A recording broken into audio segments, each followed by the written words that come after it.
Kinakabahan ako, nandito na daw sila Ma'am Jessica Soho. Nandito na ang nag-iisang si Miss Jessica Soho. Nandito na ang team ni Ma'am Jessica Soho. Pero hindi sila lumipad. Kinakabahan ako. Ano ba ito? Anong programa ko? Basta may bahay na ako.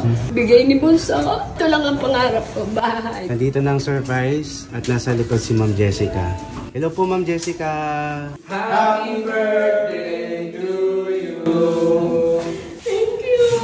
Ngayon, para sabihin ko sa'yo, sila Ma'am at sila Sir ay pinalipad ni Ma'am Jessica galing sa kapuso mo, Jessica Soho. Yes po. Oo.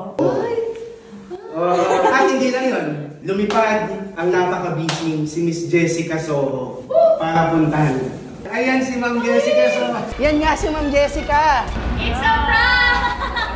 Sabi ko na nga eh. Binabati ko po ang pinakamagandang dilag ng The Aguinaldo, si Mami Leonida. Ikayang Jayas Anniversary pati namin. Maraming salamat po, ma'am. Gabi-gabi, Panati, 3 linggo. 3 linggo na nanonood ako.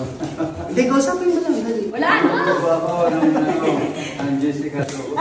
Mula rito sa family na Aguinaldo.